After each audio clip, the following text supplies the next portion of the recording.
Good afternoon and welcome into your Thursday edition of the Jayhawk Sports Report. I'm Matt Gasper. On today's show, we'll recap the Kansas football spring game last weekend and close the door on yet another successful year of Kansas basketball. But first, it's the middle of April in Lawrence, and that means it's once again time for the Kansas Relays.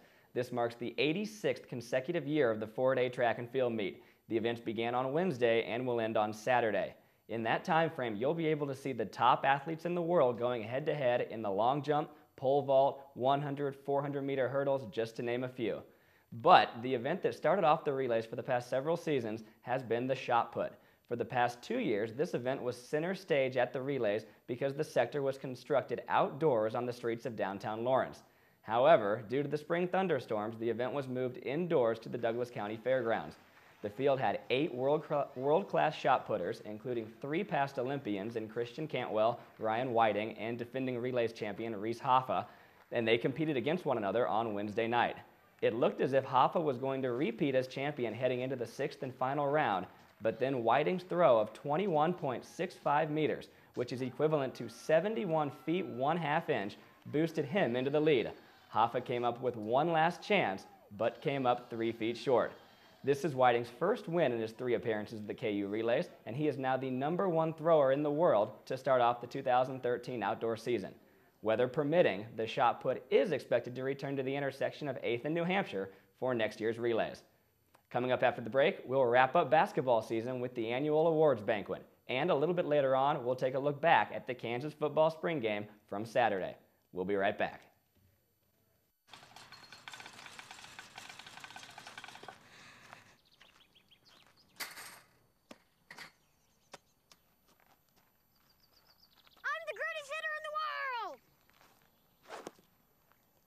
Strike 1. I'm the greatest hitter in the world! Strike 2.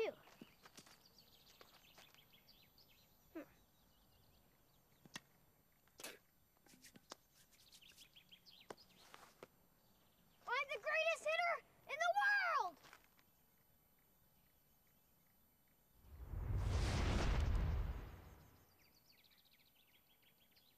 Strike 3.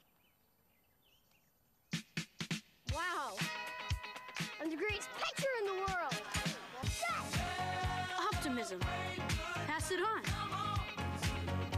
A message from the Foundation for a Better Life. Your proposal's ludicrous! My proposal will go exactly the way I say it will! My dead body! I think somebody needs a timeout. Oh, that's the power of one.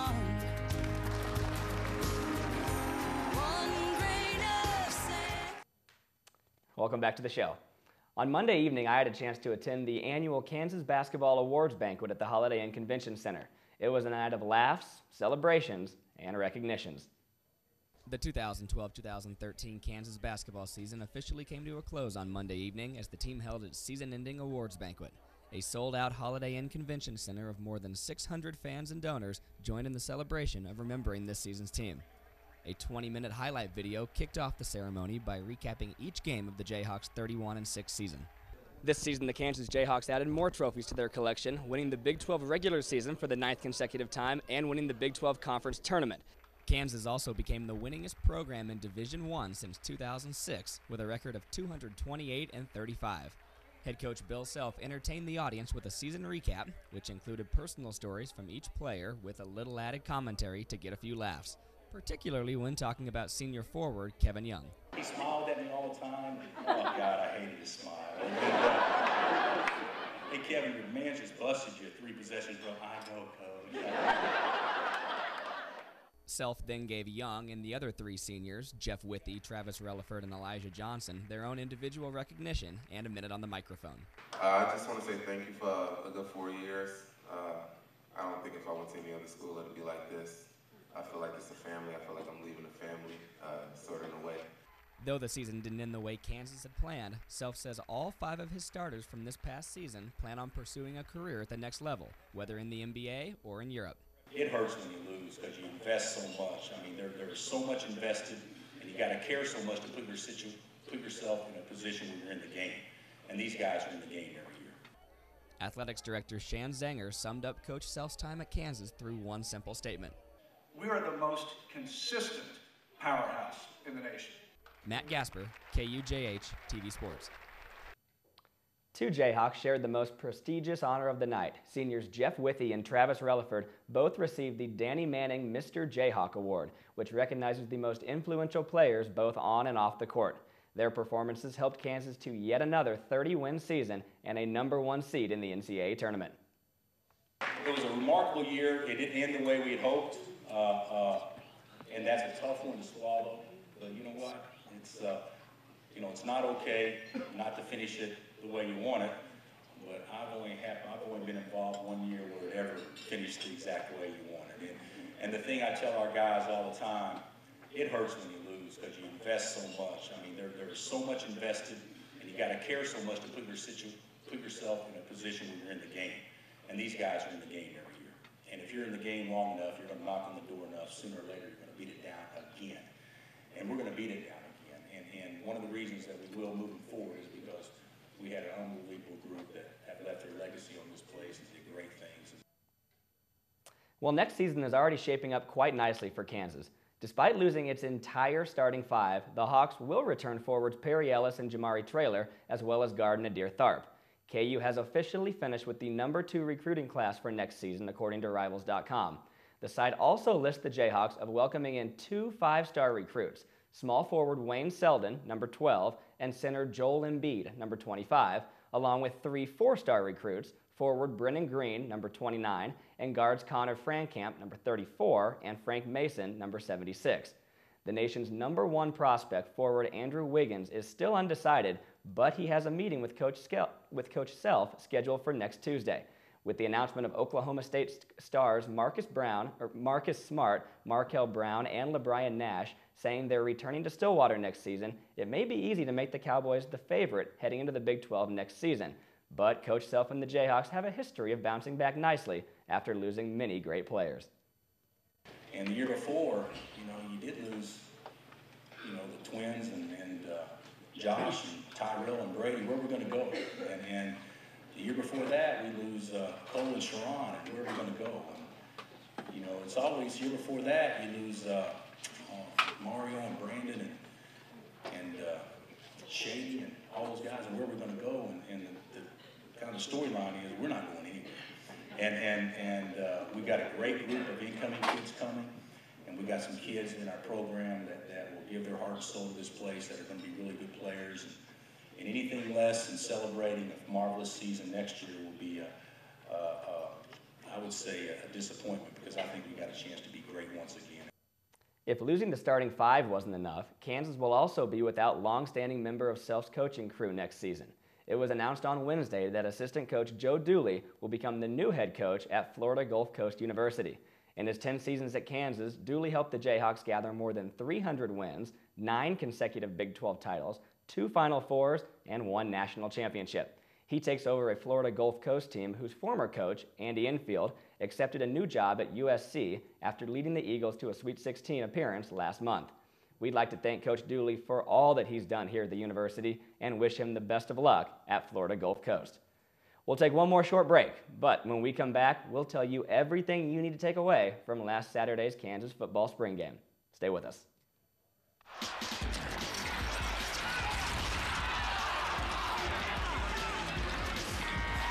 Now, they're beating us on the boards out there, guys. This is your territory, Grimson. Do your job. Grimson. Hello? Hi, honey. What? Now? All right. The itsy bitsy spider climbed up the water spout. Down came the rain and washed the spider out. Out came the sun and dried up all the rain. And the itsy bitsy spider climbed up the spout again. I love you, Daddy. I love you too, sweetheart.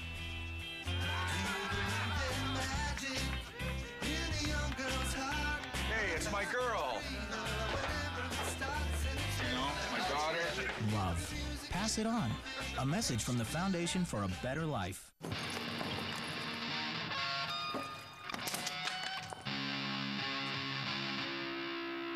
That sounds awful.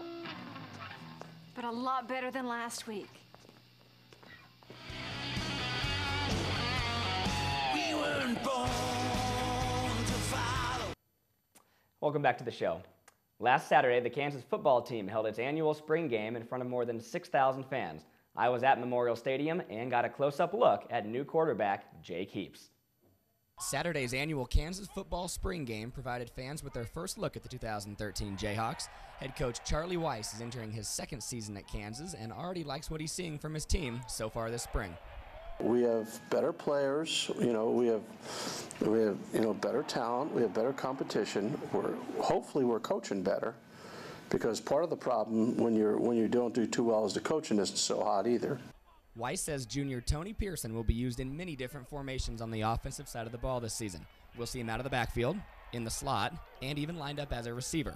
When he gets the ball in the open field, he's an explosive player that can create a world of problems for opposing defenses. The Jayhawks will return their top 3 leading rushers from last season, James Sims, Taylor Cox, and Tony Pearson. Ball carrier Starting number 29, quarterback Sims. and wide receiver Jake Heaps and Justin McKay, who could be the ones to make the real impact on the offensive end. Heaps went 20 for 28 for 287 yards and 4 touchdowns to lead the blue team to a 34-7 victory over the white team. McKay was the game's leading receiver with 99 yards on 8 receptions and a touchdown. He also had one of the game's biggest highlights, a 47-yard one-handed catch down the left sideline on a beautifully thrown ball from Heaps. Last season, Kansas wide receivers had 0 touchdown receptions, so it was nice to see McKay and other senior receiver Josh Ford find the end zone on Saturday. Justin has a little bit of an advantage because he's been hanging out with Jake for quite some time now. And I keep on, you can't underestimate chemistry. They were on a show team together all last year. The running game that averaged more than 210 yards per game last season picked up right where it left off as senior halfback James Sims rushed for 74 yards on 16 carries. Pearson picked up 32 yards, and junior halfback Brandon Bourbon added 33. The team gets a few weeks off now until summer workouts start, and the regular season kicks off at home against South Dakota on September 7th. Matt Gasper, KUJH TV Sports. With such a dismal passing game last season, a new, fresh arm like Heaps, along with a very talented wideout in McKay, could be the perfect combination to spread the field out for the Jayhawks' dynamic rushing attack, which Coach Weiss says is even more talented than last season. But if you're still not anxious to watch Heaps under center this season, you should be. Coach Weiss is saying some things about him that we never heard him say about Dane Christ. Strong arm, accurate, knows how to read coverages. I mean, you ought to be encouraged when you watch him play, because I certainly am just about every time he goes out there. Coach Weiss spent the entire game upstairs in the press box, and while he won't be doing that during the actual season, he says that for an experienced football mind, calling the game from the box makes it a whole lot easier to know what's about to happen. You don't understand when you're a veteran coach and you know what you're looking at. I mean, you can call what's going to happen before the ball snapped. Now, you don't know when you make the play call, but when you go to the line of scrimmage, there'd be, okay, this is a touchdown to Jamet. I mean, like the one down the middle, I said, oh, this is a wide open touchdown to Jamet. And then we snapped the ball, it's a wide open touchdown to Jamet. I mean, because you could see what's going to happen before it happens. So that's the advantage of being upstairs. You can actually, the game for a veteran coach is in slow motion when you're upstairs. When you're on the field, it's a fast-paced go, go, go, go, go.